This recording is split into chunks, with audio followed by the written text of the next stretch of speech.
تعالي يا كوكي، عاملة ايه؟ الحمد لله. ايه يا اختي اللي انت جايباها ده؟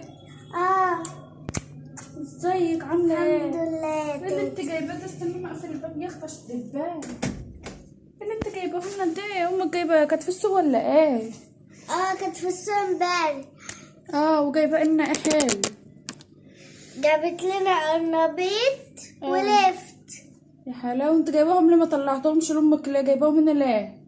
ما قالت لي نزليهم لتيتا تعملهم، وقالت لي خليها تعمل قرنبيط وسيب اللفت تبقى تيجي تعمله معاك. تيتا اللي هتطبخ وتعمل البتاع وهي قاعده فوق؟ لا يا حبيبتي، دي الحاجات دي لامك يا اختي، دي الحاجات دي لامك تعمل.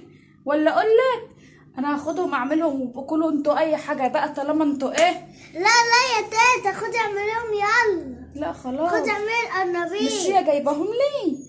لا ده جايباهم تعملهم. لا هي كده جايباهم لي، خلاص بقى هاتي كده. وهنديك حته صغيره منهم. انا هخلي اللفت وهعمل القرنبيط ومش هنادلكوا، انا هقفل الباب بالمفتاح ومش هتاكلوا معانا. يا تدبسني وهي قاعده فوق ونعمل حاجه وخلاص. هاتي ايه؟ هاتي احسن لنا نعمله فوق احسن. لا هاتي. تيجي تعمليه معانا فوق. لا هاتي. لا. خدي يا بيه، خدي يا بنت، هاتي القرنبيط. هاتي اللفت. هاتي اللفت. هاتي يا بيه، هاتي يا هاتي تيتا. يا بنت القرنبيط. هاتي اللفت. يلا ماشي، هاخد بقى دول وانت خدي هاتي يا دول. تيتا اللفت يا تيتا. لا هات. طب هاتي لفتاية واحدة. خدي يا بيه، هات. خدي يا بيه، خدي يا بيه، لفتاية. خدي يا بنت، هاتي الحاجه يا بيه.